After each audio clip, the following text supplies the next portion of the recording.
भोले जी और माता पार्वती जी के कमल चरणों में गोर छुके गोर लागतानी हमार प्रणाम स्वीकार होके। माँ जगदम्बा भवानी के कमल चरणों में गोर छुके गोर लागतानी हमार प्रणाम स्वीकार होके। सब देवी देवता के कमल चरणों में गोर छुके गोर लागतानी हमार प्रणाम स्वीकार होके। नीलम दीदी और हरिंदर भैया के कमल चरणों में गोर छुके गोर लागतानी हमार प्रणाम स्वीकार होके। सब गुरु बहिना के कमल चरणों में गोर छुके गोर लागतानी हमार प्रणाम स्वीकार होके। आशीर्वाद के चाहना बा। तो देखिए गुरु भाई बहना, हम भोले जी और माता पार्वती जी के चर्चा कहानी के माध्यम से आप लोगों के सुनावे जाता नहीं। तो ये चर्चा के आप सभी पूरा सुनो। चर्चा कबो आधा अधूरा नहीं सुने के चाहिए। काहे खातिर भोले जी के चर्चा कहले से कहले से सुनले से सारा दुख के निवारण हो जाला। आधा कथा सुनब तो भोले जी और माता पार्वती जी के अपमान हुई और पूरा कथा सुनब सवे तो आप लोगन के ज्ञान भी मिली और कथा के रहस्य के बारे में पता चली। देखिए हम हर कथा में कहिला कि जब शिव जी के चर्चा होला तो 3 घंटा देखी गुरु बहिना लोग बैठ के कितना सच्चे मन से भोले जी के भक्ति भाव करेली। तो आप सभी के तो मोबाइल से खाली सुनने के बाद अपन आराम से सुनल करी और काम भी करते रही। तो कथा के कबो आधा अधूरा ना सुने के चाहिए। देखिए बहुत ही सुंदर चर्चा बा। एक माई के दुख भरी कहानी बा। माई के कैसे 2 ठो औलाद बना ले जाके अपने गांव से कितना दूर छोड़ी आवेला। तो माई के साथे देखी का हो रहल बा। भगवान न करे केहू के माई बाप के ऐसा औलाद पैदा होखे जने औलाद करती इतना सब मरता। तो बहुत दुख भरी कहानी बा। तो ये कहानी हमारा अगर आप लोगों के अच्छा लगी तो कमेंट में भोले जी और माता पार्वती जी के नाम जरूर लिखब सभी। और जे हमारे चैनल पर नया हुई वो हमारे विधाता ज्ञान चैनल के सब्सक्राइब कर दी ताकि अगला जौन भी वीडियो पड़ी तो आप लोगों के पास आसानी से पहुँचे और आप सभी आनंद उठा सकें। तो देखिए गुरु भाई बहना, एक गांव में एगो गुरु बहिना रहत रहली। और गुरु बहिना के साथे बड़ा अन्याय भइल बा। बेचारी भोले जी के भक्त रहेली और अपने परिवार में अपार प्रेम खुशी जाहिर करके अपने सास ससुर के इतना सेवा भाव कैले रहेली कि भोले जी के दया से उनके कोनो चीज़ के कमी ना रहेला। भोले जी सब धन दौलत देले रहेनी। सास ससुर और पति पत्नी रहेला लोग। जब विवाह के साल 2 साल बीतेला तो बेचारी के गुरु बहिना के 2 ठो बेटा होला। आ दोनों बेटन के इतना प्यार दुलार देले रहेली, बड़े प्यार दुलार से पलले बसले रहेली। जब लोग सियान हो जाला तो दोनों जने के विवाह शादी कर देली। सोचेली कि अब 2 ठो बहू आ जाइए, बेटा कितना आनंद पूर्वक से घर में अच्छा लगे। सास ससुर के तो मृत्यु हो जाला तब 2 ठो लइकन के लेके रहेली। तो सोचेली कि अब तो घर में अच्छा ही नहीं लगता, बहू आ जाइए, नाती नतकुर हो जाइए तक घर कितना सुंदर लगे। अब भोले जी से यह दया मांगेली। अब दोनों लड़कन के जब विवाह शादी कर देली, 2 ठो पतोही घर में आ जाली। तो सोचेली कि अब पतोही आ गईली तो अब चर्चा भजन में जाए कोनो दिक्कत ना होई। लेकिन दोनों पतोही तो 2 लाख कर रहेली गुरु बहिना। आपस में आए दिन रोज तकरार करेली। लेकिन वो बहिना बेचारी यह सोचेली कि पास पड़ोस के लोग न जाने कि 2 ठो बहू आयल बाड़ी आपस में झगड़ा करताड़ी। अपने हाथ बटा लेली लेकिन हल्ला के चाहेली कि हल्ला न होखे। लेकिन जेकर स्वभाव वैसे शुरुए से रही तो कितना सुख सुविधा आप दे देवे लेकिन बिना हल्ला कोइले ना मनिया। अब बेचारी जब चर्चा भजन में जाली तो जौन बहू बाड़ी न तो अपने पूजा पाठ करेली और न अपने अपने पति से यह कहेली कि राउर माई दिन भर चाहली चर्चा भजन में रहेली। घर में रह के कुछ काम धाम करे के चाहिए तो जाके आए दिन भर चर्चा कहीं होला तो निकल जाली। काहे ना आप सभी डांटे नहीं बोलेली। लेकिन देखी जौन माई इतना बढ़न पैदा क के लइकन के को देताड़ी, लेकिन वह माई के अपने पराया को देता लोग। जौन पत्नी के वह दोनों बेटा माना। अब बेचारी बहुत दुखित रहली, न समय से खाना मिले न समय से पानी मिले। बूढ़ी बूढ़ा लोगन के जौन बढ़िया से जिंदगी कटत रहल, सोचा लो कि बेटा बहू आ जाइए तो बुढ़ापा अच्छा से कटी, लेकिन वो अच्छा से का कटी गुरु बहना, और घर में नरक हो गई है। बेचारी काम धाम को के ज़्यादातर समय अपन मंदिर में बितावे। अब मंदिर में गए बेटन के पसंद ना रहे, अब बहुत दुखित हो जाता कहाँ जहाँ जब परिवार अच्छा रहला, प्रेम पूर्वक से रहला, तो सास बहुत बेटी माई के समान होली। बैठ के अपन दूठो बात बतिया, हंसी मजाक करे, दिन कटत देरी ना लगेला। तो सास कहीं और पतोही कहीं और रहे, घर में अच्छा ना लगे। अब जब भजन कीर्तन में जा तो दोनों जनी बड़ी नाराज होखे लोग। अब इतना दुखित भैली कि एक दिन तो चूल्हा आगिए ना बरल है। कहे वो बड़की कहे तो हम ना बनाए, छोटकी कहे तो हम ना बनाए। और बहुत समस्या घर में हो गई है गुरु बहना। तो बेचारी चर्चा में जब गईली तो बड़ा मन दुखित रहल। तो अपने गईली, उनका पति भी साथ में गईला। देखिए कहीं चर्चा होला तो गुरु बहना लोग तो पहले पहुँच जाली, लेकिन भैया लोगन के भाई कहाँ समय बा। लेकिन वो दोनों पति पत्नी इतना निराश रहना, भोले जी के मंदिर में गईला। और वहाँ चर्चा का जनता बानी एक ठो गाना होला तो एगो भोले जी के चर्चा होला। और भोले जी के चर्चा जहाँ होला तहाँ माता पार्वती जी बड़ा मन लगा के सुनीला।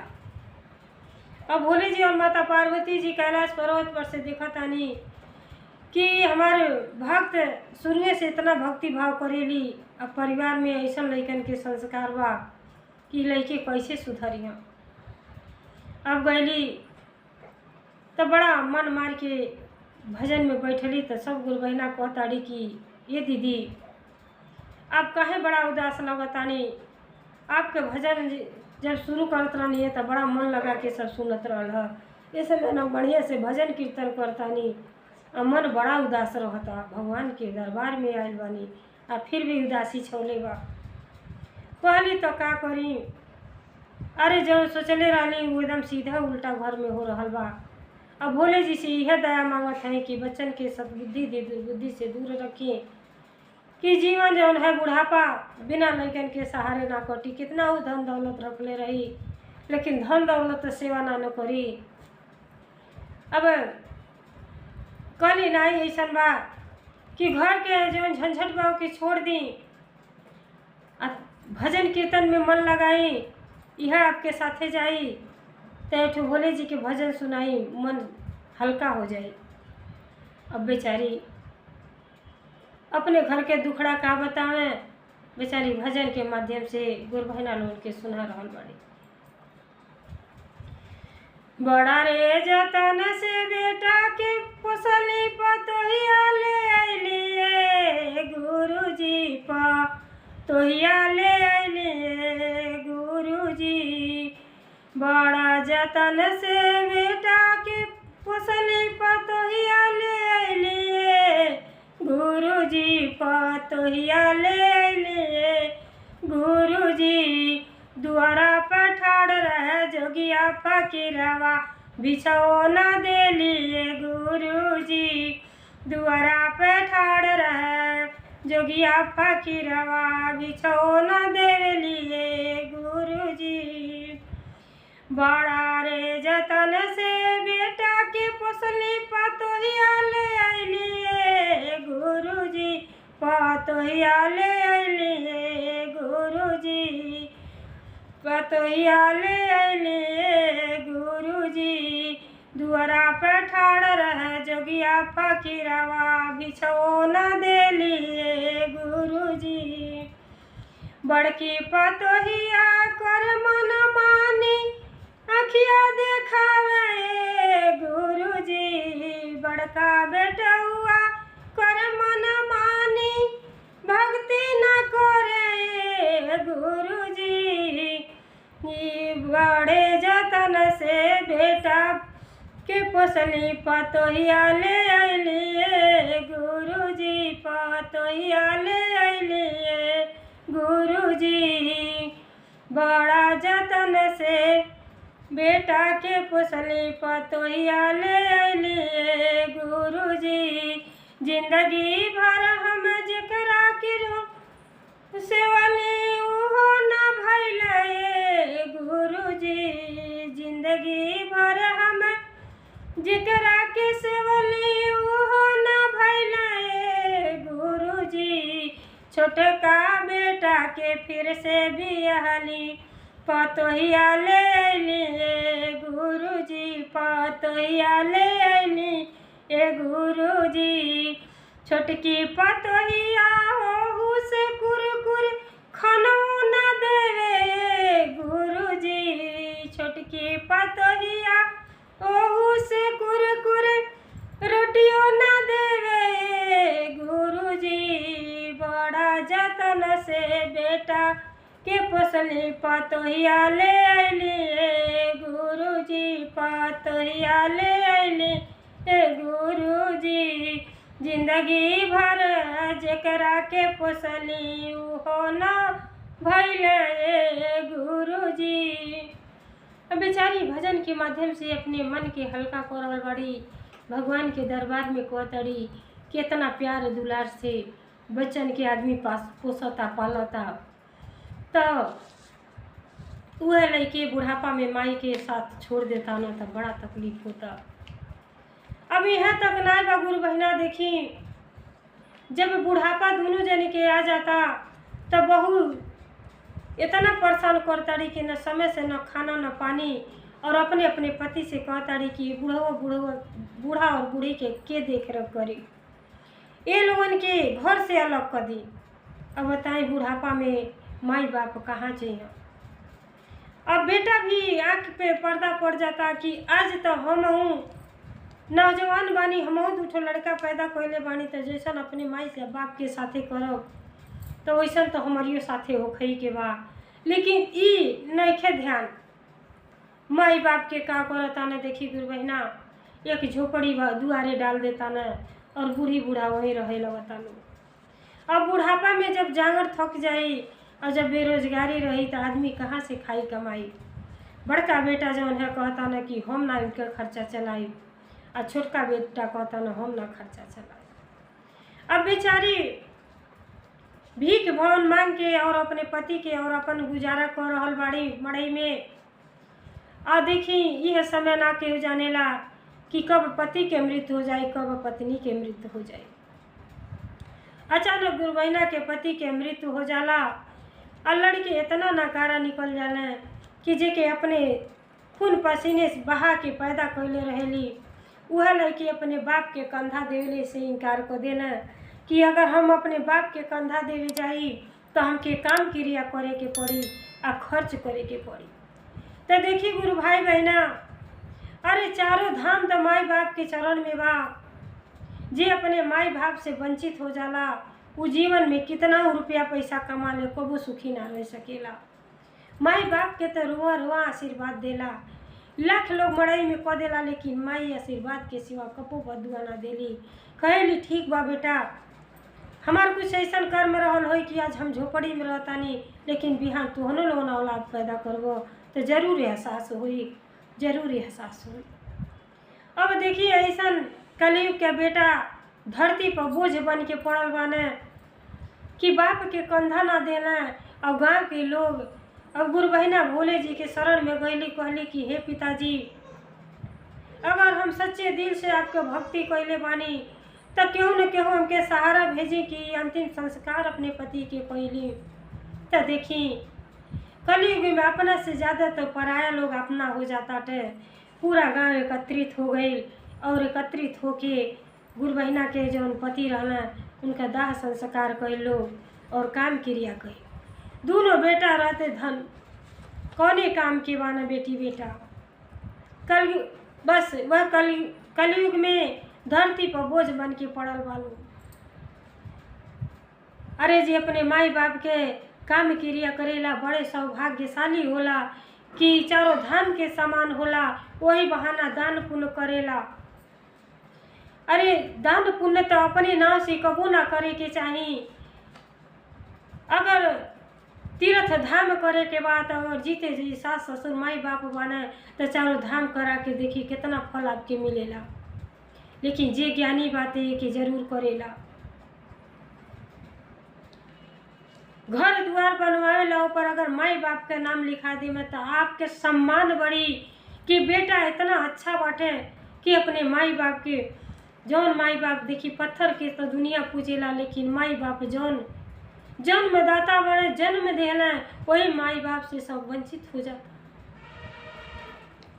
अभी बेचारी बहुते दुख उठौली, पति के तो दाह संस्कार हो गई, अब फिर आपस में लड़ाई करे लगल सब कि बुढ़िया यहाँ रही तो फिर हमन के अपमान होई, अब मर जाए तो हमन के कुछ न कुछ कर ही के पड़ी।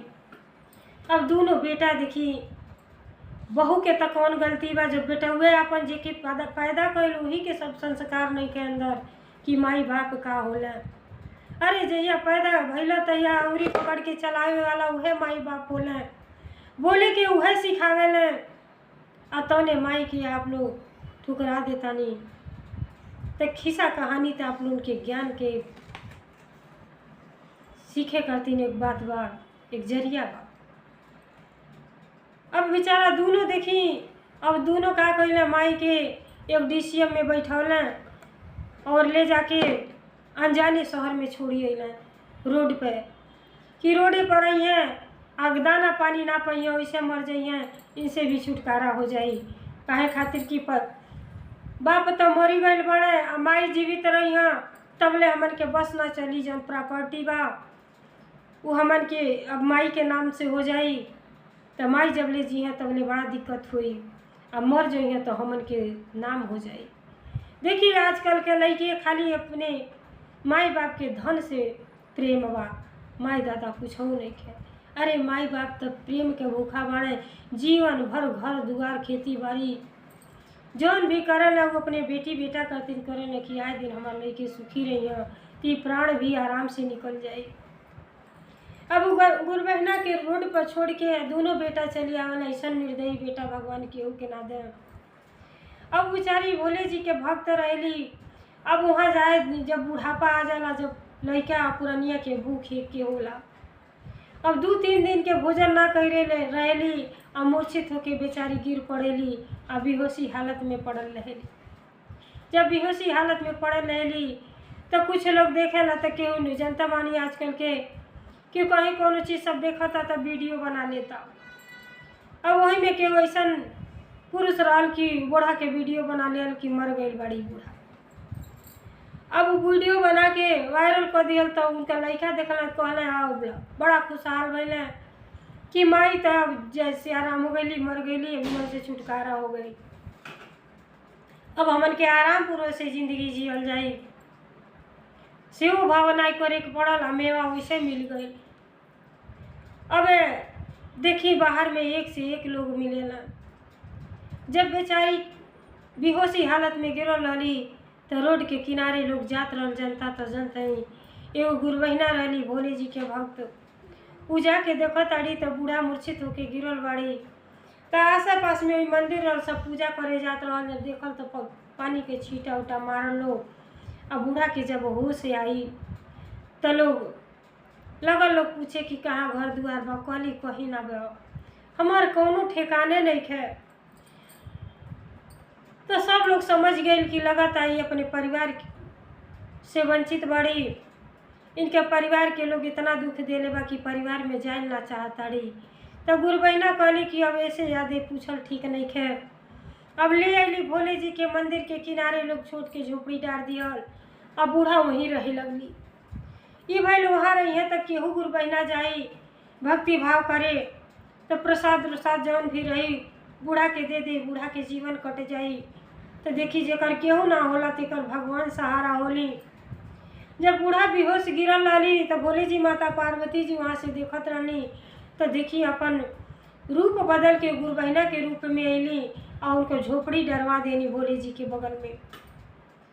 कहली कि हमार भक्त बाड़ी यहाँ रही है तो भक्ति भाव भी कर ली हैं और अपन जीवन भी अभी तो इनके मृत्यु के समय ना आयल बा, जीवन कैसे कटी।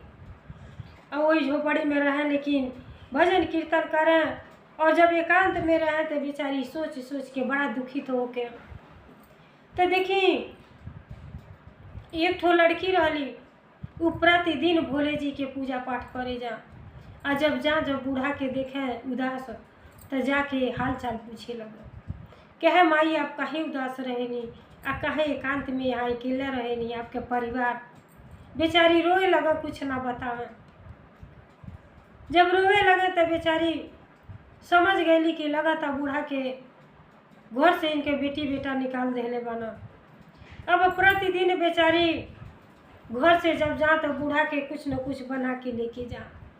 अब एक दिन तो रोटी ले गई, बूढ़ा के रोटी कुछ ऐते ना रह, कहली ऐसे अच्छा तबा तोहरी या चावल दाल रही तो बूढ़ा आराम से खा ली। अब एक दिन समय लेके गई, बड़ी देरी ले बैठल रही और दाल चावल बना के ले गई, भर पेट भोजन करौली। तो देखी भक्ति भाव के तो असर यह है कि जकरे दिल में अपार प्रेम रहेला वही के नाम भक्ति है। अपने नज़र से केहू के भूखा दुखा ना जाए देवे के चाहिए। अगर मनुष्य के शरीर पौले बानी तो प्यासे के पानी पियाई, भूखों के खाना खिलाई तो बहुते आशीष मिलेला। ऐसे बढ़ के बढ़ल भक्ति तो कोनो है ना है। तो जब बेटी रहली बड़ा भक्त रहली, भोले जी के अपन गुरु बनौले रहली, वो आए दिन डेली बूढ़ा के ख्याल रखें। और एक दिन बैठ के पूछली कि माई आप बताइए आपके का नाम हो। कहले हमार हई नाम हो, लेकिन बेटी आप कुछ वर कह के बुला सकेलू। कहली कुछ नहीं, आप हमारे माई के सामान बाणी, हमार माई आप है, लेकिन आप यहाँ रहे नहीं चली हमरे घरे रही, हम आपका सेवा भाव करब। अपन सारा कहानी बतौली कि ऐसा कहानी है। तब बेचारी अपने मोबाइल में फ़ोटो खींच लेली, कहली कि अगर मनुष्य के शरीर पौले बानी तो अगर केहू के दुखियारी के कामे ना आए तो जीवन व्यर्थ बा। अब मोबाइल जब घरे ले गई तो जब भोजन पानी बना लेली, खा पी गई तो मोबाइल खोल के देखत रहली तो उनका जौन पिता रहना वो नहु के नज़र पड़ गए। कहला बेटी का देख रहल बाड़ू। कहली पापा हम भक्ति भाव करे जानी, एक ठो बूढ़ा वहीं रहेली मंदिर में, अकेले बेचारी महा बुजुर्ग हो गई बाटी, उनके साथी केहू ना बा, तो उन्हीं के सेवा भाव में जानी तो तैसा लग जानी। तो कहला कैसन बाड़ी, तो कहे का बाड़ी, उन्हीं के तो तस्वीर देखा था माई बहुत अच्छा बाड़ी, बड़ा अच्छा विचार बा, भोले जी के भक्त है, लेकिन उनके आगे पीछे केहू ना बा पापा। जब उनका पापा जब फोटो देखला तो कहले अरे ये तो काकी है। कहली आप पहचानत हैं? तो हाँ बेटी, हमारे घर से इनके घर से बड़ा घनिष्ठता रहल है। छोट के रही तो काकी बड़ा सम्मान देले रही, जाए तो जाके मटका उटका फोल दी कुहार के जात रही, कहे दौड़ौते रह जाए, लेकिन कबो मारे ना, बड़ा प्यार दुलार करे, लेकिन से बड़ा अपार प्रेम करे।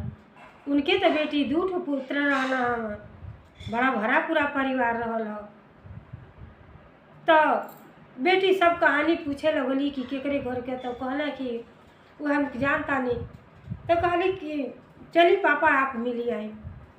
अब बेचारा गईना जब देखली तो तुरंत चीन गईली, लगली भर भर रोए। तो जेकर केहू ना होला ओकर भगवान होला, कोनो न कोनो रूप में गुरुबैना के मदद करे करतीन। देखी वो बेटा आ गई ना अइले तो कहला काकी यहाँ कैसे तू आ गईलू। काकी अपन सारा दुखड़ा सब सुनौली। कहली बेटा का करी, हमें तो मरल सामान छोड़ के सड़क पर हमार बेटा लोग चल गई ना। बाप के मर गई, लेकिन कंधा ना दिहले कि काम क्रिया करे के पड़ी। तो ऐसा पुत्र औलाद भइले से का फायदा, जे बाजिन बा उहे ठीक बा। जब सुनल था बेचारा के बड़ा दर्द भइल। कहला कि माई अब यहाँ ना रहे है, आप हमारे घरे चली, हम आपके सेवा भाव करब। लेकिन बूढ़ा के देखी कितना लाख लेके ना इतना दुख देले रहना, लेकिन मन में यह विचार करत रही कि हे भोले जी, हमार प्राण निकलने से पहले एक बार हम अपने दोनों पुत्र के आँख से देख जाए, दर्शन करी, तब हमार प्राण निकले। माई वो होली, माई के दर्जा तो केहू ले ही ना पाई। अब बेचारा ले अला अपने घरे, उनका लगल सेवा भाव करे। कल माई हम अन्याय दिला के रहो। कहली अब का करबो। आ तो का कहना कहला कि अपने दोनों बेटन के पास नोटिस भेज दो। जब छोटा का बेटा के पास नोटिस गई माई के, तो कहला कहो भैया तू तो कहत रहला कि माई मर गई, आई माई लगा था जिंदा बड़ी, कहाँ से नोटिस आ गए। अब बड़ा आश्चर्यजनक में पड़ गई लोग। अब इन बातचीत करता ना, तू तो कहला कि मर गई और आ गई, खत्म हो गई, आई माई कहाँ से जीवित हो गई। तब तक बड़ा बेटा के पास भी नोटिस चल गया। अब देखिए चर्चा कोर्ट में चल गई। जब कोर्ट में गए दोनों लड़कन के बुलाहट भई, और दोनों जब लड़के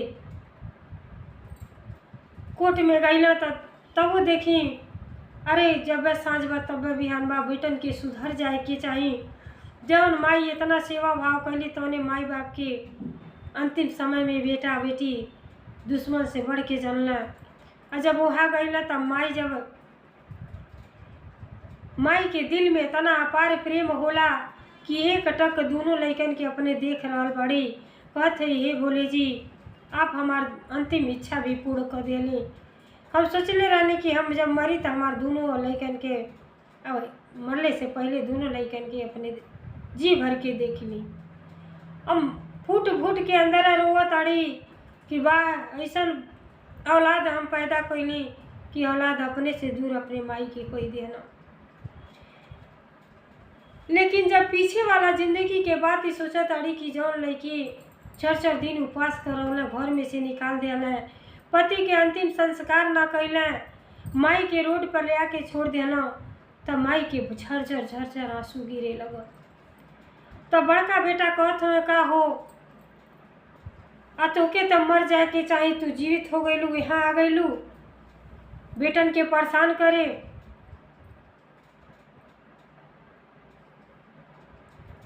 जहाँ प्यार से दूठो बात बोले के कि माई हमसे गलती हो गई, मैं क्षमा चाहता नहीं। माई तो कबो धन दौलत ना मंगली, माई तो प्रेम के भूखा रही कि बच्चे हमारे प्रेम से रहें, 2 वक्त के रोटी दें, जीवन कट जा। छोटका लड़का कहला कि तुहार पेट ना भरल, तू फिर कोर्ट में घसट ले अयलू। माई कुछ ना बोला ताड़ी। जब दोनों बेटन के बात सुनली तो माई के भगवान जी के शरण में चल गई। कहली कि हे पिताजी हमार कौनो ऐसा निर्णय ना रहल कि हम कोर्ट में लड़कन के लिए आई, हमार तो निर्णय ही रहल है कि अब धन दौलत से हमके तो कौनो मतलब ना बा, धन दौलत तो कहूँ साथे में ना जाई। अरे जब तक मनुष्य के जीवन पोले रहनी, अगर आनंद से बेटी बेटा के साथे कटल रहत तो जीवन धन्य हो गई रहत। लेकिन आपके शरण में आयल बाणी तो हमार अंतिम इच्छा बा कि हमार शिव धाम बने, हमें धन दौलत कुछ ना चाहिए। और हमार अंतिम इच्छा पूरा कर देली कि दोनों बेटन के मरले से पहले दोनों बेटन के दर्शन हो गए। और कोर्ट में जब बात गई, जब सब बात जज जान गए कि दोनों बेटा अपने बाप के अंतिम संस्कार ना कैले, अपने माई के रोड पर ले आके छोड़ दिया ना, तो सब केहू है मस्का गए कि तुहन धरती पर बोझ बाड़ा। अरे बेटा के नाम पर तुहन कलंक बाड़ा, तुहन उनके ते जीते जी मर जाए के चाही कि ऐसा बेटा तो दुनिया संसार में केहू के भगवान जी ना दे।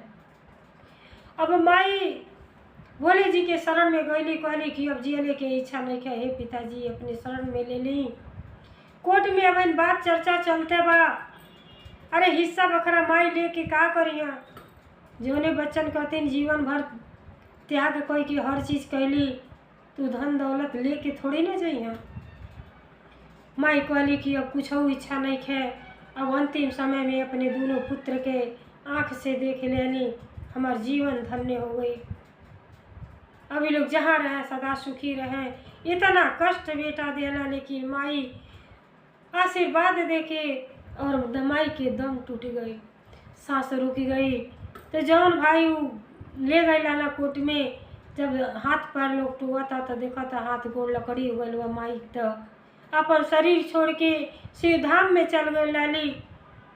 अब सारा लोग माई के केहू हाथ केहू गोड़ केहू मुड़ी पकड़ के रोता कि धन्य बाड़ी माई, कि अपने पुत्र के देख के प्राण त्याग देली। धन दौलत का होई माई के तो कुछ ना चाही, बच्चन के प्रेम चाही, बच्चन के प्रेम चाही। अब जब जीते जीते लोग कदर ना कैले, अब मरले के बाद दोनों बेटा सोचला कि लोग समाज के डर से चाहला कि माई के ले चलब काम क्रिया करब, आ जाके वो पछता के सिवा कुछ ना रह गए। लगल चिल्ला चिल्ला रोए। तब एहसास भइल कि माई के तो कुछ ना चाही, माई तो कोर्ट में ले लली, खाली दर्शन कैली, प्राण निकल गई। माई ऊ होली, माई के लाख लाख बेटे दुख देला, लेकिन माई कबो बदुआ ना देली। कहली जा बेटा जहाँ रही तहाँ सुखी रही। माई आशीर्वाद दी के शिव धाम में पहुँच गई। लेकिन जौन उ लड़की माई के सेवा भाव कैले रहली, माई कहली कि अब तोहर के हाथ लगौले के जरूरत नहीं है। जब जिया तो भर लोगों सेवा भाव ना कैला, तब मरले के बाद माई के का शरीर पे हाथ लगेब। अरे मरले के बाद कलयुग में बाजा बजा होता, सब देखावे करतीन, 1000 लोगन के खाना खियाला होता, 12 व्यंजन बनवा के खियाता, कोनो काम ना आई। अरे जीते जी अपने माई बाप के सेवा करके तो देखी, कितना हो धन कमाइबे लेकिन माई के प्रेम कहीं ना मिली। अजय माई बाप से वंचित हो जाई, कितना हो धन कमौले रही सगर, कबो जीवन में सुखी ना रही। और रोता भी लगता रह गया ना। लेकिन जौन गुरु बहिना के लड़की रहली, हाथ से छुए ना देली, बेचारी अपने घर सौ के उठा के ले गईली और अंतिम संस्कार कैली। तब बेटी और बेटा तो वैसा होखे के चाही जैसे कौन दूर दूर के रिश्ता ना रहल, वो अपने माई और अपने माई समझ के और बेटी के फर्ज, बेटा के फर्ज निभाना और अंतिम संस्कार कैला, अपने जीवन के धन्य बना लिया। तो कथा तो एगो आप लोगन के मनोरंजन के एक सहारा बा, लेकिन इनमें अमल करें कि कथा से का आपके लोग सीखले और सीखे के चाहिए। अपने पूर्वजन, अपने बूढ़ पुरनिया के सेवा भाव करे के चाहिए।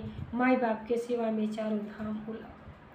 तो भोले जी और माता पार्वती जी, तो भोले जी प्रेम के भूखा हैं, ना कि बरहो व्यंजन बना के आप भोग लगा दी, उसे ना खुश हो गए। मन के साफ होके चाहिए, दिल के साफ होके के चाहिए। तो देखिए जैसे भोले जी और माता पार्वती जी गुरु बहिना के केहू न केहू के सहारा भेजली और बूढ़ा के जीवन धन्य हो गए, शिव धाम में पहुँच गईली। वैसे हर गुरु बहिना पर, हर परिवार पर भोले जी और माता पार्वती की दया कृपा बनल रहे। हर हर महादेव, घर घर महादेव, भोलेनाथ की जय, सच्चे दरबार की जय, 56 कोटि देवता की जय।